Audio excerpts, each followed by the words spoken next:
Salut, c'est Trado, content de vous retrouver pour la mise à jour de l'indice parisien. Alors on va commencer cette analyse technique par les unités de temps mensuelles, mais juste avant, permettez-moi de vous annoncer, si vous n'êtes pas au courant, que mon dernier module de formation est sorti. Ce module de formation est là pour vous aider à construire votre patrimoine de moyen et de long terme. L'analyse technique et le trading, c'est pas simplement un truc de court terme.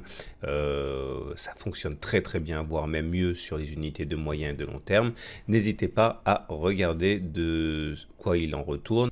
Ça pourrait bien vous intéresser pour développer votre patrimoine. Alors maintenant, revenons à notre analyse technique de long terme pour le CAC 40, avec évidemment sur cette unité de temps pas grand chose de neuf. La tendance est toujours haussière, il faut bien s'en souvenir, avec ce nuage Ichimoku qui monte, le Kumo, avec la moyenne mobile à 20 mois qui monte, et nous sommes toujours a priori soutenus par ce cluster de résistance, oblique ascendante bleue, Tenkan, moyenne mobile à 7 mois. Donc pour l'instant, rien de neuf du côté de l'unité de temps mensuelle. Pour l'hebdomadaire, on voit le danger. Alors pour l'instant, on va commencer par ce qui est rassurant, à savoir la tendance qui est toujours haussière, la moyenne mobile à 20 semaines qui monte, le nuage qui monte, la moyenne mobile à 20 semaines qui monte, et nous avons bien rebondi sur notre Kijun, tout se passe bien. Le retour à la M20, j'en reparlerai plus tard dans l'unité de temps journalière, a été effectué. On voit bien ici le double creux qui est toujours en action.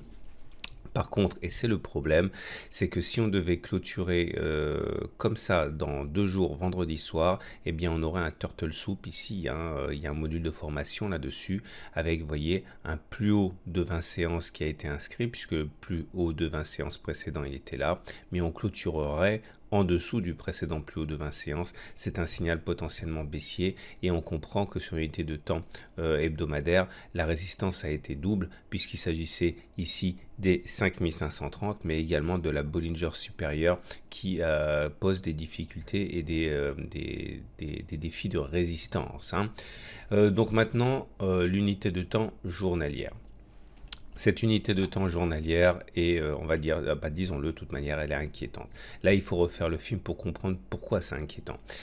Je vous expliquais qu'il fallait absolument sortir des 5536, s'en extraire, passer au-dessus pour envisager une nouvelle impulsion haussière. D'autant que les choses se présentaient bien avec ce double creux, avec ce gap qui était a priori un gap de continuation.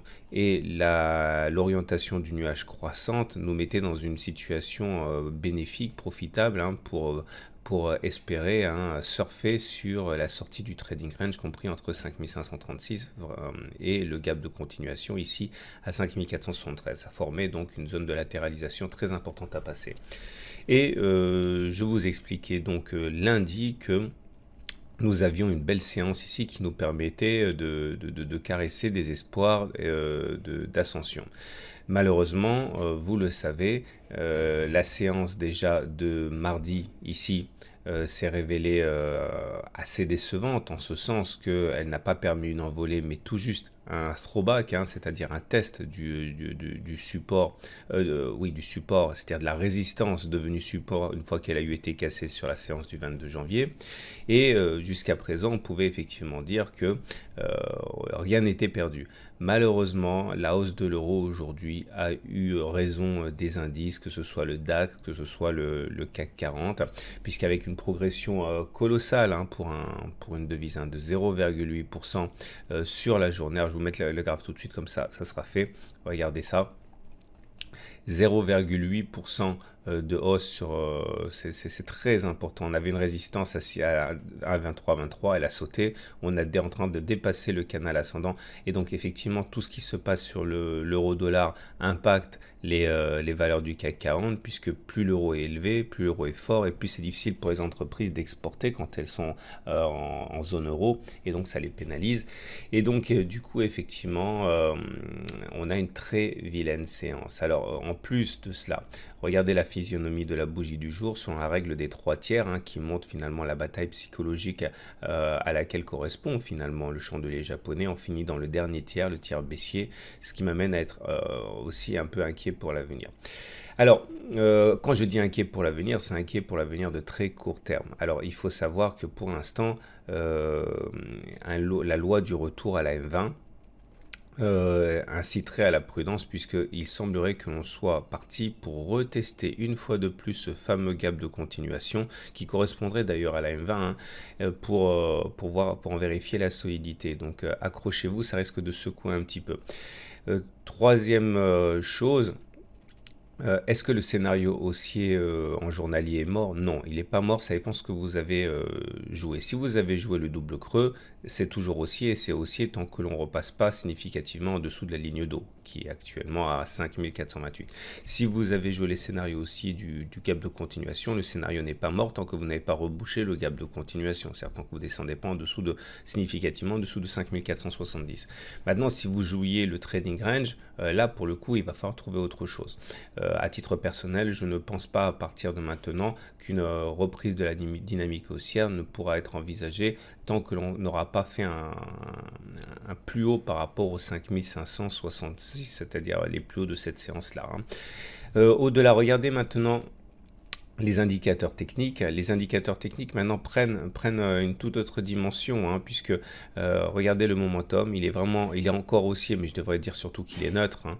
Il est neutre parce qu'il est quasiment à 0 et on est à 7, mais surtout la perte de dynamique haussière, tant que l'on reste en dessous au-dessus de 0, ça va, mais là on est à 2 doigts d'un signal, comme sur le RSI, hein, je dis qu'il est haussier sur la forme parce qu'on est à 54, mais si on passe en dessous de 50, ça veut dire que les baissiers tiendront le marché.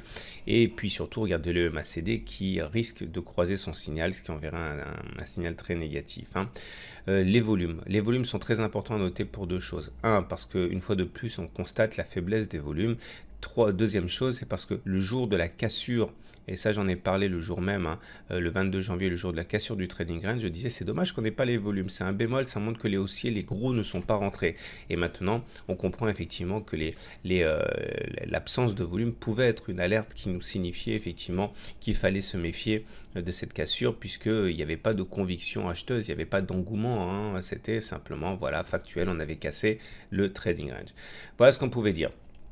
Donc on retiendra pour l'instant que c'est retour à la case départ pour le trading range, sauf que c'est plus un trading range, hein. Maintenant c'est simplement une zone comprise entre 5568 et 5473. On verra ce qui va se passer par la suite. Je vous invite à regarder du coup maintenant, et c'est très important, le plan de trading. Parce que voilà, en même temps que l'on se prend la tête à demain en tant qu'analyste technique pour essayer de comprendre ce qui s'est passé, quelles étaient les alertes, ce qu'on va faire maintenant. Il faut remarquer que pour la grille de trading, ça n'a rien changé du tout. Je vous avais expliqué que à titre personnel, j'étais rentré haussier sur cette bougie-là. Souvenez-vous, c'était là. J'en parlais dans l'analyse de lundi soir, hein, si vous voulez savoir plus de détails. J'étais rentré là. Aux alentours de 5530 et quelques, parce que on était sorti du trading range. Et j'avais expliqué que selon ma technique, mais chacun a la sienne, j'en parle notamment pour vous dans la gestion du trade, il y a un module de formation dessus, que à titre personnel, j'avais mis le stop aux alentours de 5520 et quelques. Et d'ailleurs, je pestais un petit peu parce que sur la séance justement hein, du lendemain, hein, de mardi, je m'étais fait sortir pour rien, pour quelques centièmes de points, je m'étais fait sortir. Mais bon, c'est règle du jeu, quand on trade, il faut mettre des stop-loss. Mais du coup, ça m'a évité de subir la grosse bougie que vous voyez aujourd'hui avec une perte plus importante. Vous remarquerez surtout que maintenant, et ça c'est le graphe qui figure depuis hier soir depuis avant-hier soir, depuis mardi soir en fait, hein, sur le site, bah, finalement ce qui se passe aujourd'hui sur le CAC 40 ne change rien à la situation. Voilà, entre 5567 et 5470, voilà, c'est ping-pong à nouveau. Ok, donc on vend en haut, on achète en bas éventuellement. Par contre, en cas de cassure des 5470, eh bien, pour moi, ça sera un trade baissier. Au-dessus de 5567, ça sera un trade haussier, donc rien de neuf. Alors, dernière chose, je rebascule du côté du journalier.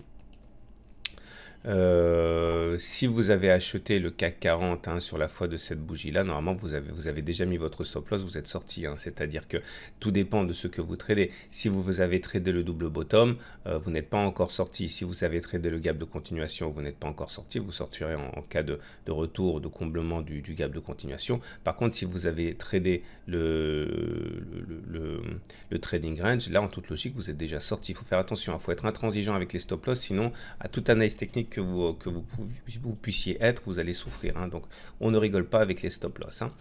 Regardons maintenant le DAX qui lui aussi affiche une séance décevante hein, puisqu'il a ouvert hier, c'était mardi, avec une belle séance avec 1% de hausse. Et bien finalement tout ça c'est de l'histoire ancienne. Hein. On affiche une baisse conséquente de 1,1% aujourd'hui. Ben forcément avec toutes les valeurs exportatrices allemandes, elles ont souffert de la hausse de l'euro. Donc retour à la case départ également pour le marché allemand. L'impulsion haussière sera attendue en cas de cassure des précédents plus hauts, maintenant à 13 600 à peu près. Et pour le Belvin, c'est pareil, hein, séance assez décevante, mais là par contre on n'a pas réintégré le fameux trading range qui a été cassé. Et on va terminer donc avec les indices américains, le Dow Jones qui pour l'instant montre une séance très volatile. Vous voyez les plus bas, vous voyez les plus hauts. On est en train de terminer sur un doji. Attention, hein, la séance n'est pas terminée, mais là on a un double star, un double doji en étoile. Si on avait un troisième, ça s'appellerait un tri-star. Et c'est un signal d'alerte important, mais on n'y est pas pour l'instant. Hein.